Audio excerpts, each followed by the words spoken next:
Ok, bueno, pues vamos a continuar con nuestro estudio de la carta de Primera de Pedro. Y hoy vamos a ver del capítulo 3, los versículos 15 al 17 que voy a leer.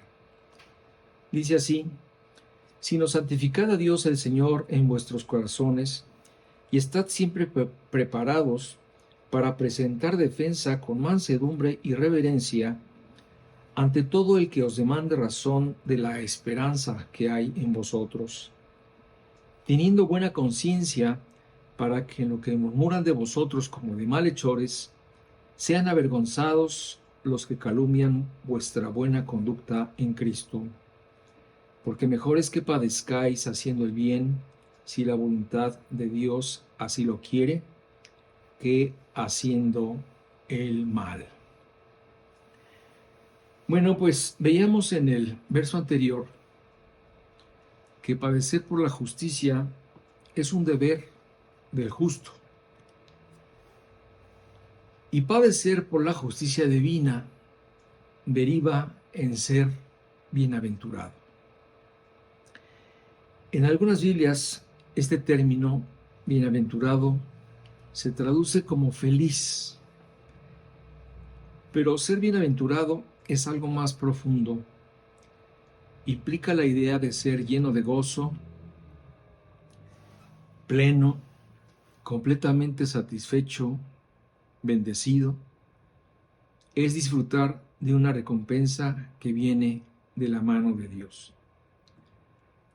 Así que ante la promesa de bendición, nos dice Pedro que no debemos tener miedo ni sucumbir ante las amenazas de aquellos que buscan hacer que el mal prevalezca en todo.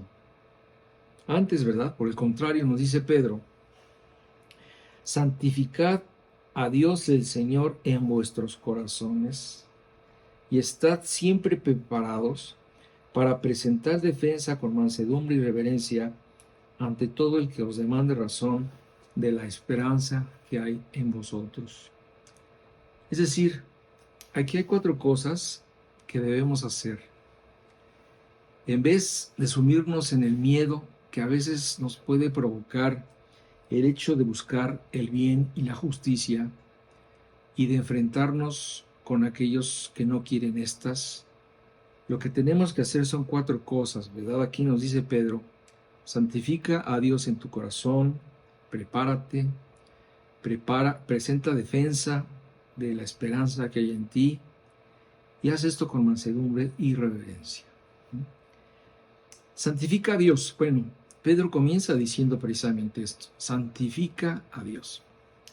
Esto de santificar a Dios es precisamente apartar para Dios lo mejor de ti, de tu tiempo, de tu talento, de tu esfuerzo, etcétera, por medio de la santidad, es decir, por medio de apartar todos tus talentos y todas esas cosas para Dios. Sabemos, ¿verdad?, que la santidad práctica y absoluta la alcanzaremos en el cielo, donde pues no habrá otro lado a donde ir más que con Dios. En nuestro corazón solo estará Él, y a Él le serviremos todo el tiempo. Allá todo nuestro afecto y dedicación serán para Él. Nuestro ánimo ya no será doble. Allá no existirá la tentación del mundo, ni de la carne, ni de Satanás. Porque esas, las primeras cosas, ya no existirán. La presencia de Dios y nuestro servicio a Él será nuestro todo y en todo tiempo. Esto queda muy claro en la Biblia. Pero esto no quiere decir que debemos esperar a estar en el cielo para buscar la santidad. Recuerda que este término implica separación. Así que está en la voluntad de cada uno de nosotros buscar separarnos de las cosas que nos separan de Dios. Y pues la lógica de Pedro es esta, ¿verdad? Dice, si quieres tener victoria sobre un mundo contrario a tus creencias, pues acércate lo más que puedas a Dios, porque en Él está tu fortaleza. Así dice en el Salmo 27:1, dice, Jehová es mi luz y mi salvación. ¿De quién temeré? Jehová es la fortaleza de mi vida. ¿De quién he de atemorizarme? Pedro nos dice también en este mismo versículo, dice, santificad a Dios el Señor. Aquí se nos invita a apartarnos para Dios porque Él es el Señor. Nada ni nadie lo merece más que Él. Y nada ni nadie te dará lo que solo Él te puede dar.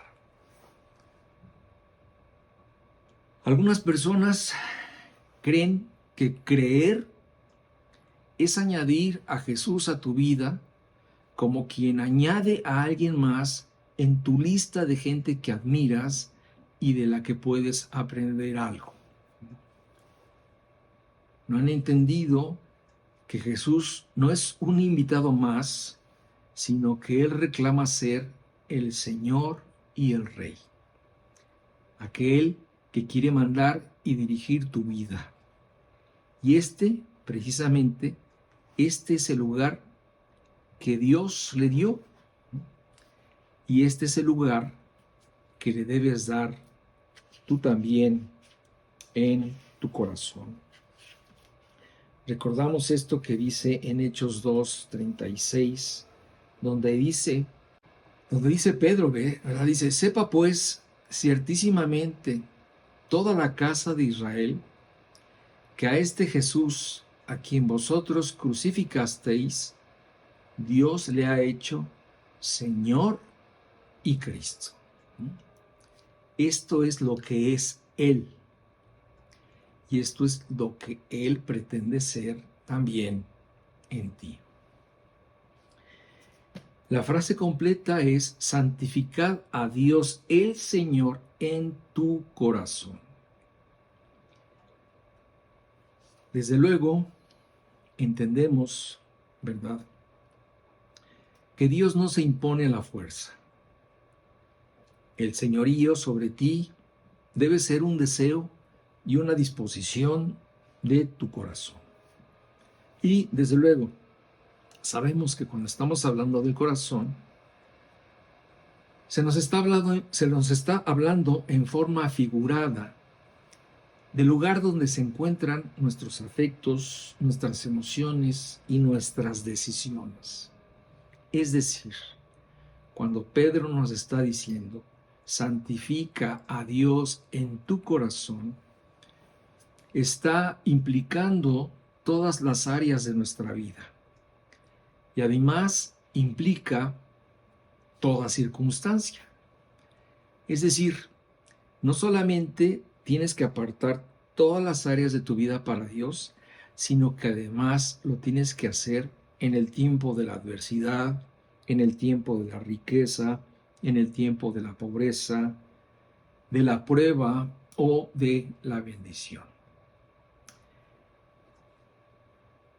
Quizá para el creyente sea más fácil buscar a Dios cuando todo va bien, cuando las cosas le favorecen, pero es en medio de la adversidad cuando más nos debemos acercar a Él y dejar a un lado estos pensamientos que de pronto pueden llegar a nuestra mente como Dios ya me ha olvidado, o ¿qué hice yo para merecer esto?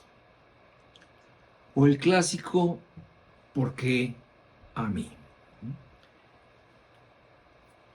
Dice Pedro, y estad siempre preparados. Es verdad, como ya dije, que la santificación pues me va a llevar a la bendición en mi vida personal. Pero no solamente la santidad me va a beneficiar a mí, sino que también es una forma de preparación. Porque Dios siempre trabaja con los vasos limpios, con aquellos que no tienen que ser lavados primero, sino que todo el tiempo están listos para ser usados por Dios. Como nos recuerda Pablo en Romanos 9:21, donde dice: ¿O no tiene potestad el alfarero sobre el barro para hacer de la misma masa un vaso para honra y otro para deshonra? Entonces hay vasos para honra y hay vasos para deshonra. Hay vasos sucios y hay vasos limpios.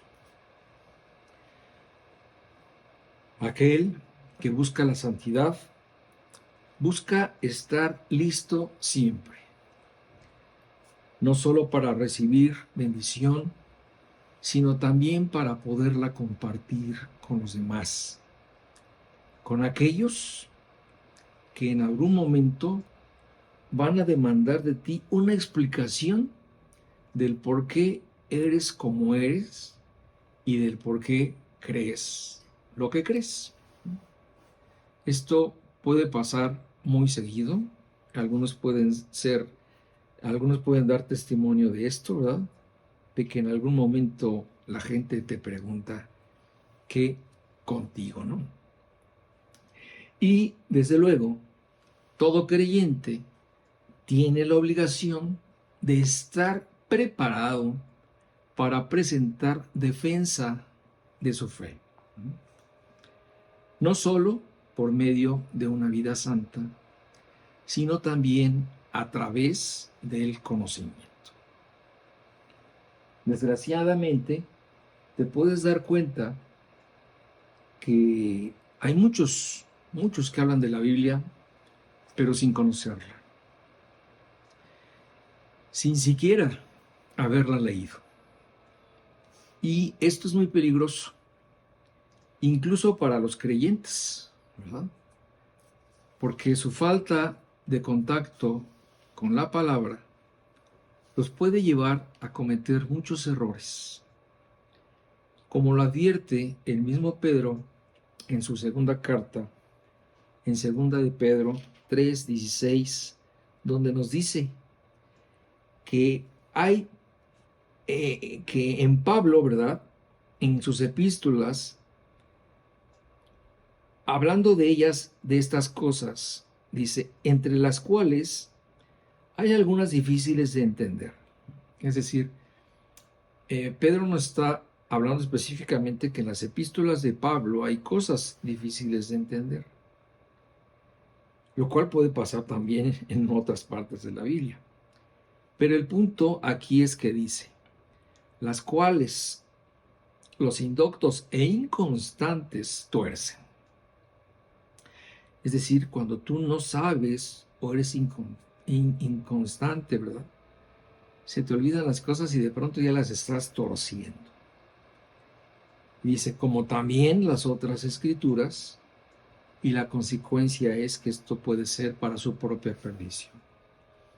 Entonces sí, Dios demanda un testimonio, una santidad para tener un buen testimonio ante los demás, pero también habla de la obligación que tiene todo creyente de estar preparado, ¿verdad?, para poder con la Biblia explicarle a la gente por qué cree lo que cree. Y Pedro sigue diciendo, ¿verdad? Y están siempre preparados para presentar defensa. Este es exactamente lo que todo creyente tiene que hacer, ¿verdad? Todo creyente tiene una fe que defender. Porque nosotros sabemos que hay muchas cosas y hay muchas personas, ¿verdad?, que te van a hablar de lo que ellos creen, y tú pues tienes la obligación de conocer los fundamentos de tu fe y de conocer suficientemente la Biblia para argumentar la esperanza que tienes, ¿verdad? La cual, pues, de antemano, nosotros tenemos que tener bien entendido, ¿no?, que nuestra fe se basa en que nosotros hemos sido perdonados, en que nosotros nos sabemos hijos de Dios, y también de tener muy claro cuál será el destino de nuestra alma después de que nuestro cuerpo deje de funcionar. O sea, cosas tan fundamentales como estas las debemos saber respaldar con la Biblia, porque finalmente la Biblia es la fuente de conocimiento y no debemos dar la impresión de que es lo que nosotros pensamos o de lo que nosotros quisiéramos entender, sino que el fundamento de nuestra fe está basado en lo que la Biblia ha dicho. La Biblia ha dicho, ¿verdad? Y desde luego, ¿verdad?, a nadie se le pide un suicidio intelectual para creer. A nadie se le pide que crea a ciegas. Por eso, precisamente por eso, nosotros debemos tener un conocimiento suficiente de las Escrituras para sostener nuestra fe. La misma palabra que nos convenció a nosotros es exactamente la misma que debemos usar para que podamos convencer a las demás personas precisamente de su necesidad de creer. Así nos dice el autor de Hebreos en Hebreos 4:12. Fíjate cómo él nos remite al poder de la palabra. Dice así: porque la palabra de Dios es viva y eficaz, y más cortante que toda espada de dos filos, y penetra hasta partir el alma y el espíritu, las coyunturas y los tuétanos, y discierne los pensamientos y las intenciones del corazón. Entonces, aquí precisamente se nos está hablando del poder de la palabra, de su eficacia y de lo útil que es. Entonces, debemos conocerla para que la palabra sea precisamente como una espada en nuestra mano que nos pueda hacer penetrarla hasta discernir los pensamientos y las intenciones del corazón de las personas con las que vamos a tratar. Por lo tanto, la exposición de tu fe no debe estar basada en tus pensamientos o en tu sabiduría, sino en los argumentos de Dios. Estos son los que realmente Dios bendice. Y son los que el Espíritu Santo usa para trabajar en el corazón de los hombres.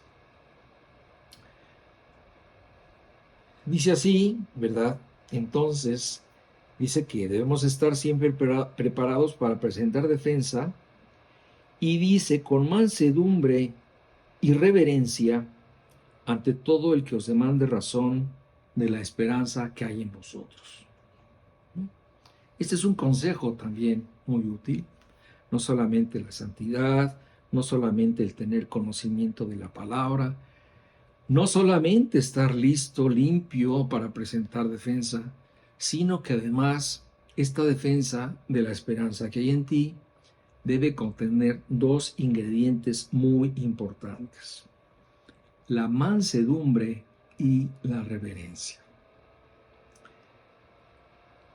La mansedumbre, pues, es todo lo contrario a la agresión. Nos habla de ser manso, dócil, amable, humilde, tolerante y paciente con la gente a la que le vamos precisamente a compartir el Evangelio. Debemos ver a las personas como Dios las ve y como Dios nos vio antes de conocerlo. Quizás escépticos, incrédulos, desconfiados, ignorantes, necios, etc. Y aún así, tuvo paciencia con nosotros hasta que entendimos su mensaje. A lo mejor no fue a la primera, quizás tuvimos que escuchar varias veces el Evangelio, pero finalmente la palabra, junto con el trabajo del Espíritu Santo, hizo efecto en nosotros para que pudiéramos creer. Por todo esto, debemos tener mansedumbre para con ellos, porque generalmente vamos a tratar con alguien que va a estar a la defensiva. Así que, pues, seamos como lo fue Jesús, quien se confesó manso y humilde de corazón.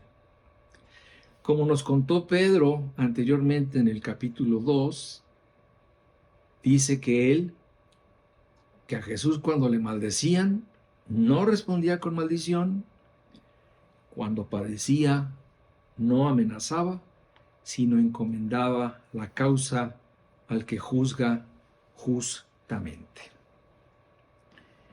De hecho, hay una parte, ¿verdad?, donde literalmente Jesús nos da este consejo. Y es en Mateo 11:29, donde dice Jesús: llevad mi yugo sobre vosotros y aprended de mí, que soy manso y humilde de corazón, y hallaréis descanso para vuestras almas. Entonces Jesús nos dice: aprendan de mí. Analicen cómo era yo a través de los evangelios. Vean la forma como yo trataba a la gente, cómo la veía, y noten mi compasión y mi amor hacia ellos. Desde luego, hay personas que oigo que cuando hablan de Cristo, ¿verdad?, creen que entre más griten o hagan aspavientos, más van a convencer a la gente. O desvían su atención del punto importante, ¿verdad? Y entonces su exposición se convierte en un constante ataque en contra de las creencias religiosas de la persona, o se desvían a través de el camino de la necedad. Pero no hay como la mansedumbre para testificar. Y desde luego, relajarte confiando en el poder de la palabra y en el trabajo del Espíritu Santo. Y mira, a veces no te preocupes tanto por todas esos argumentos, porque debemos asumir de antemano que cuando la verdad es expuesta, la mentira cae por su propio peso. Pero mira, ni yo ni Pedro estamos diciendo que no se defienda la verdad, ¿no? Una cosa es ser manso, prudente y no buscar atacar a la persona, pero de ninguna forma debemos rehuir a contestar alguna pregunta y hacerlo, ¿verdad? Contestarlo conforme a la palabra de Dios. Nunca debemos tener miedo a condenar una herejía o un pensamiento equivocado, ¿no? Lo que Pedro nos está diciendo es la forma como debemos hacerlo. Dice Pablo en 2 de Timoteo 3, 16 y 17, volviendo a darle la autoridad y el poder que tiene la palabra de Dios. Dice, toda la escritura es inspirada por Dios y útil para enseñar, para redarguir, para corregir, para instruir en justicia, a fin de que el hombre de Dios sea perfecto, enteramente preparado para toda buena obra. Entonces, estamos hablando de presentar la defensa de tu fe a través de la mansedumbre, y Pedro también nos habla de hacerlo con reverencia. La reverencia, desde luego, nos habla de respeto. La gente debe saber que aunque posiblemente no estamos de acuerdo con su forma de pensar o con su forma de ser, los respetamos. Y que con todo respeto les vamos a decir lo que Dios dice de ellos, cómo solucionar su condición ante Dios y, desde luego, cómo lo pueden conocer. Un ejemplo de esta forma mansa y respetuosa de presentar el Evangelio la vemos brevemente en el relato de Lucas, en el libro de los Hechos, cuando el apóstol Pablo fue presentado ante Agripa, a quien Pablo llama rey, porque este fue el último de la dinastía herodiana. Ese día, su auditorio estaba compuesto de muchas personas importantes. Lucas nos dice que había oficiales militares y hombres prominentes de la ciudad, todos con vidas de dudosa moralidad. Como el mismo Agripa y su hermana Berenice, quienes sostenían una relación incestuosa. Seguramente Pablo, ¿verdad?, conocía sus vidas. Y de todos modos les expuso el Evangelio, comenzando con su testimonio, y en todo momento lo hizo con amabilidad y respeto, porque pues así debe ser con cualquier clase de persona con la que te toque dar razón de la esperanza que hay en ti. Y mira, a veces te tocará hablar con personas con las que a lo mejor conoces algo de sus vidas. Y en el fondo de tu corazón, pues quisieras echarles en cara lo que son y agarrarlos a bibliazos. Pero ante todo, debes ser amoroso con los perdidos, sabiendo que el castigo, el trato y el juicio sobre sus pecados es trabajo de Dios, no el tuyo. Nosotros no estamos para juzgar a nadie, sino precisamente para decirles cómo pueden liberarse del juicio de Dios.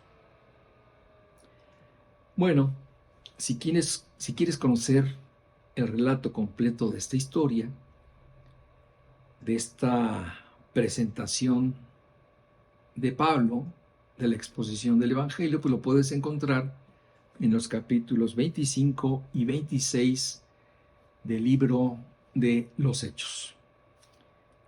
Lo que sí te comentaré fue el impacto que la correcta exposición de Pablo produjo en Agripa, quien al final le dijo: Pablo, por poco me persuades a ser cristiano. Por poco, dice Agripa, por poco me convences, Pablo.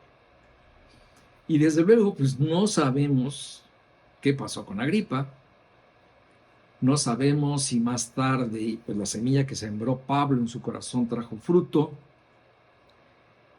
Aunque te digo una cosa, si de algo estoy seguro, es que en el cielo nos vamos a llevar muchas sorpresas al encontrarnos gente que no esperábamos ver allá. ¿No? ¿Por qué? Pues porque no conocemos toda su vida. A veces nos toca compartir con ellos una parte de su vida, pero no conocemos todo ni conocemos su final. Solo Dios sabe cómo se desarrolló y cómo concluyó. Y como dice el dicho, mientras haya vida, hay esperanza. En este caso, mientras haya vida, hay esperanza de que las personas se reconcilien con Dios. Dice el siguiente versículo: teniendo buena conciencia, para que en lo que murmuran de vosotros como de malhechores, sean avergonzados los que calumnian vuestra conducta en Cristo. Después de que Pedro nos aconseja tener un buen conocimiento de la palabra para poder defender bien nuestra fe, ahora toca un punto muy importante también, que es el hecho de sostener con nuestra conducta lo que predicamos con nuestra boca. Y esto no habla otra cosa más que de congruencia, porque todos estos valores y consejos que nos ha venido dando Pedro, pues deben ser una realidad en nuestra vida. No podemos ser como el padre irresponsable que le dice a su hijo: haz lo que te digo, no lo que hago. Porque así como sabemos por experiencia que los niños imitan la conducta de sus padres y hacen lo que ven, de la misma forma la gente observa nuestras vidas esperando que en realidad vivamos lo que predicamos.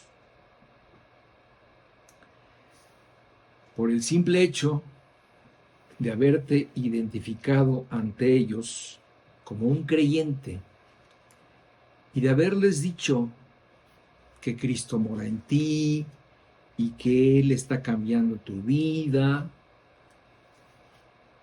esto será suficiente motivo para poner una lupa sobre tu conducta, tus acciones y sobre toda tu vida en general para ver si es cierto lo que dices.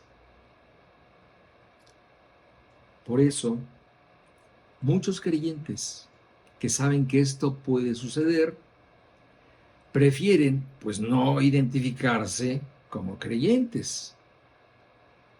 Sin embargo, queriendo salvarse del hostigamiento a causa de Cristo, se vuelven unos negadores de Cristo.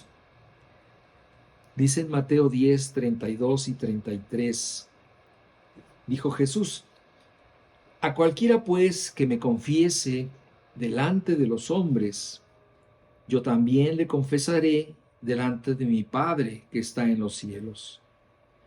Y a cualquiera que me niegue delante de los hombres, yo también le negaré delante de mi Padre que está en los cielos.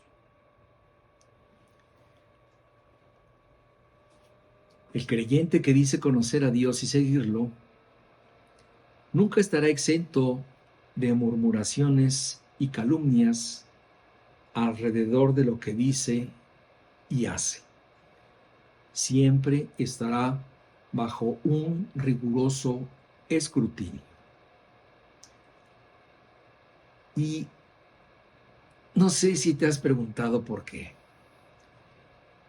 pero es que a la gente le molesta la vida de los creyentes, porque su vida limpia los enfrenta con su vida sucia, porque sus valores y metas chocan con los de ellos,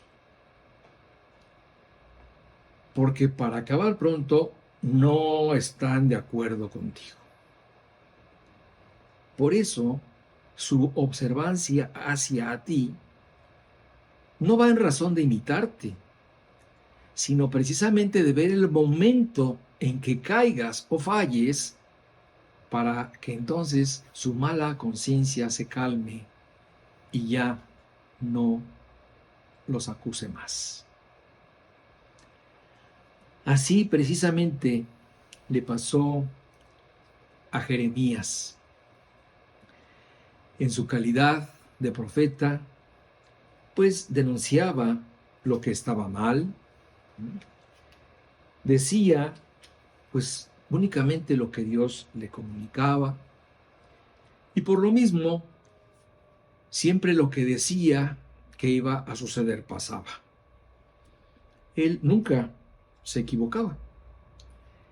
Y esto era algo que no le gustaba ni a los reyes ni a sus detractores, porque casi nunca les favorecía su profecía.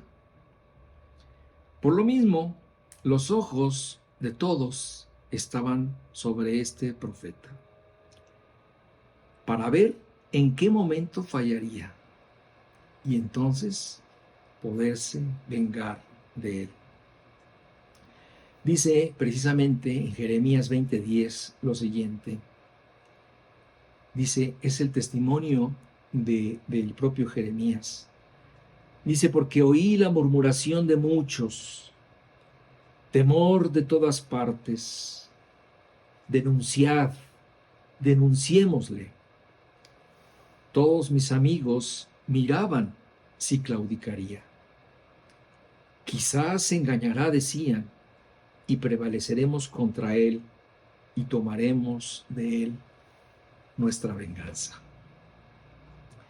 Ellos nunca pudieron aceptar que él era un profeta de Dios, que estaba detrás de él, protegiéndole y cuidando sus pasos.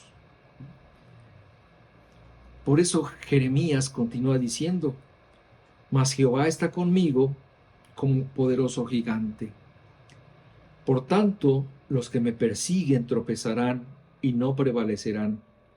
Serán avergonzados en gran manera, porque no prosperarán. Tendrán perpetua confusión que jamás será olvidada.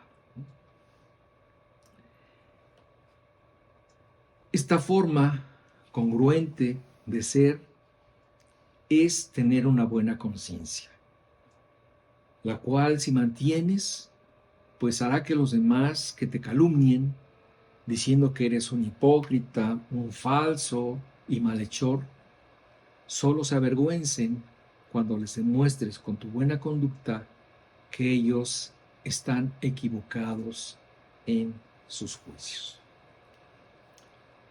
Dice este último versículo que vamos a estudiar hoy, que es el 17, porque mejor es que padezcáis haciendo el bien, si la voluntad de Dios así lo quiere, que haciendo el mal.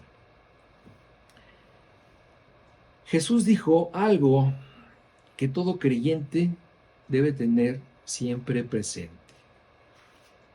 Lo dijo en Juan 16:33, cuando les dijo a sus discípulos, estas cosas os he hablado para que en mí tengáis paz. En el mundo tendréis aflicción, pero confiad, yo he vencido al mundo. Estas palabras van más allá de decirnos que de alguna forma todos tendremos que sufrir en este mundo. El contexto en el que fueron dichas estas palabras por Juan, es el mismo en el que las dice Pedro. Los dos nos hablan de la aflicción que viene por ser cristiano, por vivir como tal y dar testimonio de nuestra fe. No por hacer cosas equivocadas, sino por defender la verdad y la justicia. Porque pues sufrir por hacer algo mal, pues es una consecuencia. Pero sufrir a causa de Cristo es un regalo, un privilegio que viene de parte de Dios.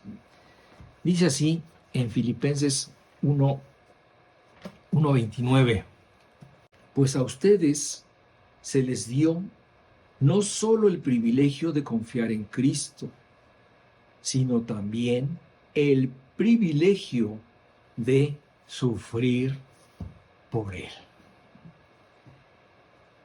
Esto es algo tremendo, ¿verdad? Pero nosotros podemos ver cómo los apóstoles siempre tuvieron este enfoque. Fíjate cómo dice en Hechos 5:40-42. Dice, y convinieron con él, y llamando a los apóstoles, después de azotarlos, les intimaron que no hablasen en el nombre de Jesús, y los pusieron en libertad. Y ellos salieron de la presencia del concilio, gozosos de haber sido tenidos por dignos de padecer afrenta por causa del nombre. Y todos los días en el templo y por las casas no cesaban de enseñar y predicar a Jesucristo. Fíjate cómo dice que después de este doloroso evento, ¿verdad?, de estos azotes que les dieron, ellos le daban gracias a Dios por haber sido tenidos por dignos de sufrir esta deshonra y dolor a causa del nombre de Jesús. Lo entendieron también y lo asumieron como un privilegio y un honor que dice, y todos los días en el templo y por las casas no cesaban de enseñar y predicar a Jesucristo. Pues bien, hermanos, que Dios los bendiga. Maranatha.